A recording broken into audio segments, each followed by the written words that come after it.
The new propaganda news. This presentation is based on Edward Bernay's chapter on his book Propaganda. So first I will start it with the quote. You guys can just read it, but it will take about like 2 minutes for me to spend it on this exact quotation as my introduction to why I chose this topic.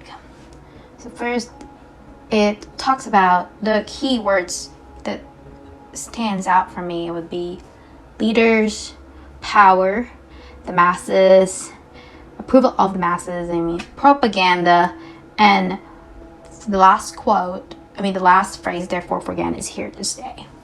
It introduces the topic how leaders were once, or authority, people in power, were once the one in control of their people, and introduced to them of what they ought to like and what they ought to follow, and based of aristocracy group of people. But now what Bernice is saying is propaganda must connect or relate to the masses in order for it to have increasing power to people and to prove its message to be true. Even though it is not, whether or not it is true, as long as the masses approves the message, it is a powerful propaganda. So the second part that I'm talking about is Bernice's background. Edward Bernays was an American pioneer in public relations. He's very known for his theory and his work in social science, but most importantly, the way he integrates Sigmund Freud's theory in psychology, Freud's idea, and propaganda connects to his inspiration to write about ego and analyze group of people, a distinguished group of people, like men and women, and how they relate to the message of propaganda. The following is the quote that's the part of the quote that stands out most to me is the propaganda is here to stay. And this particular quote, I would say that it is still relevant since Bernays' time, that from before propaganda is used in the wartime, as it had this negative connotation of trying to influence the masses to believe. The following is the lack of evidence. Well, now this particular phrase refers to how society don't really realize that it is propaganda. Like the vaccine, and how on a bus stop it would say, get your vaccine for our business to continue, which is propaganda, basically. Any marketing or advertising that targets people and their opinion, that trying to get approval of the masses to believe, is what Bernay is saying as the reference to his point about how propaganda is here to stay. And to social organization, this gains more public support because it is trying to say that from his time period until now, no matter which time period, there will be a message from a particular group of people trying to influence others who are not yet belong to that group to believe to their message. It is powerful, yet it is debatable whether or not it could be true, depending on the message that is trying and the public that is trying to convince. The next slide, I'll be talking about the 3 pages of the chapter where he went on and talked about monarchy and how the bourgeoisie in his time in the US, particularly in the West, how they lose that power because of the civilized society that composed more of the bourgeoisie class. The bourgeoisie will be either anyone who in particular influential but not necessarily rich, but they are the masses, they are the public, any citizen who in a class aside from aristocratic family are the ones were the ones his point was trying to refer to. So it talks about the part where it says the modern propaganda endures effort to create or shape events to influence the relations of the public to an enterprise, idea, or the group, because any society, whether it is social, religious, or political, is possessed of certain beliefs and sets out to make them known, is practicing propaganda. The part where he introduced the monarch was actually at the beginning, where he says that the economic power tends to grow after its political power, and the history of industrial revolution shows how the power passed from the king and aristocracy to the bourgeoisie.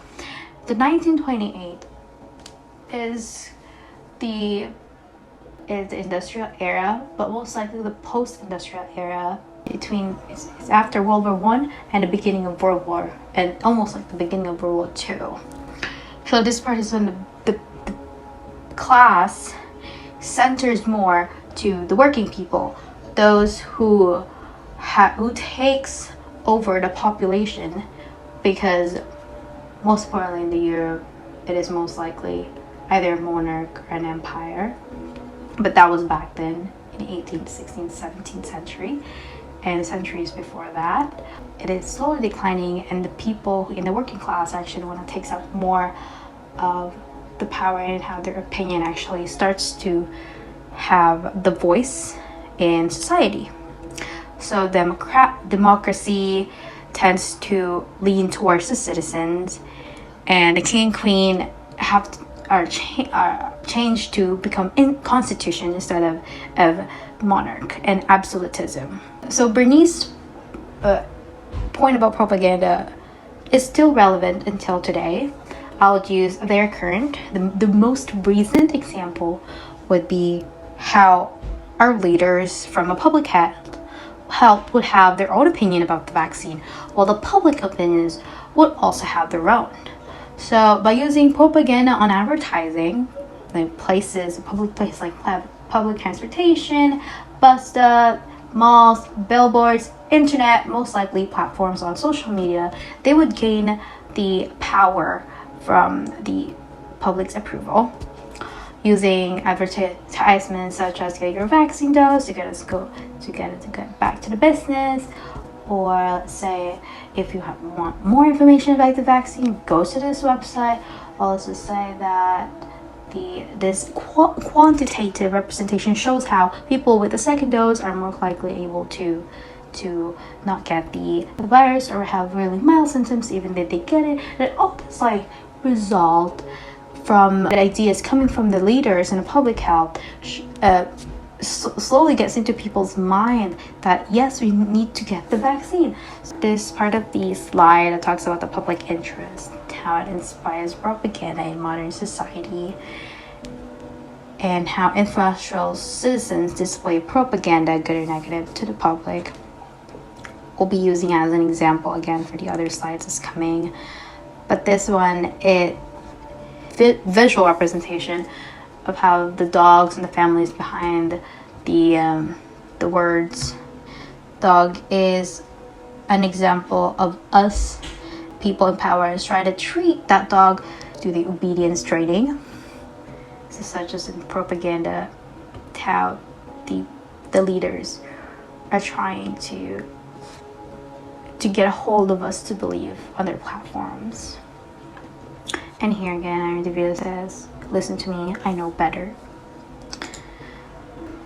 And this example is a question. It is not particularly trying to relate to to propaganda itself, personal reflection of how our opinions over a label of a product, does it really matter? I mean, does the opinion that we have on the product matters? Or we just read what it says and not dig deeper or do more research on the product, but immediately it already caught us into believing it is true, and we end up buying that product because of the promises. I mean, it's written on its label. For last part of Bernay's chapter 2, he used how mills of housewives, we feel that manufactured foods deterrence to health should be prohibited, but there is little chance that their individual desires will be translated into effective legal form unless they have expressed demand on the organized, made vocal, and concentrated upon the state legislature or upon the federal Congress some mode which will produce the results they desire. And by the end it says like how the intelligent minorities finally have their own voice in that propaganda that shapes how the new propaganda is now targets distinguished group of people. So on the very last part of Bernay's chapter 2, the page 31, it talks about minorities. And as I said, intelligent minorities, the way he lined that one is very interesting, because he is not saying that minorities are I would say vulnerable. He don't use any words that makes them sound weak. Instead, he used intelligent. And in our time, we see last year's summer how the Black Lives Matter is an example of intelligent minorities who finally found their voice and convinced successfully the public.